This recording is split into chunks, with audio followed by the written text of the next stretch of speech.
అమ్మా, నా జీవితంలో జరిగేది ప్రతిదీ దేవుడు ముందే నిర్ణయించాడా, లేకపోతే నేను తీసుకునే నిర్ణయాలు బట్టి నా జీవితం ఉంటుందా? ఇది చాలా లోతైన ప్రశ్న నాన్న. చాలా మంది దీన్ని తెలుసుకోవాలని ఆలోచిస్తుంటారు. అమ్మా, దేవుడు సర్వజ్ఞాని కదా, ఆయనకి భవిష్యత్ అంతా ముందే తెలుసు కదా.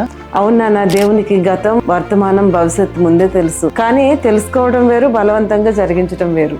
అంటే ఉదాహరణకు, ఒక తల్లి తన కుమారుడు తప్పుడు నిర్ణయం తీసుకుంటున్నాడు అని ఊహించుకోవచ్చు, కానీ బలవంతం చేయదు.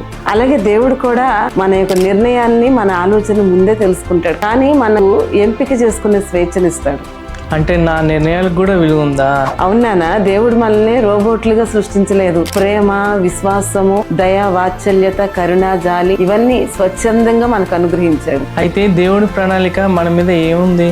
దేవుడు మనందరి ఎడల గొప్ప ప్రణాళిక కలిగి ఉన్నాడు, కానీ ఆ ప్రణాళికల్లో మన యొక్క నిర్ణయాన్ని కూడా ఆయన ఉపయోగించగలడు. మనం తెలిసి తెలియక చేసిన తప్పులు దేవుని దగ్గర ఒప్పుకుంటే ఆయన మనల్ని క్షమించి ఆయన మనల్ని సరైన మార్గంలో నడిపించగలడు. అంటే దేవుడు నా మీద ఒక ఉద్దేశాన్ని పెట్టాడు, కానీ ఆ ఉద్దేశాన్ని నెరవేర్చడానికి నేను కూడా సరైన నిర్ణయాలు తీసుకోవాలా?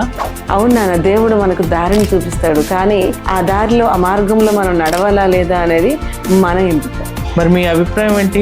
మన భవిష్యత్ అంతా ముందే నిర్ణయించబడిందా, లేక మన నిర్ణయాలు కూడా ముఖ్యమైన? కామెంట్లో తెలియజేయండి.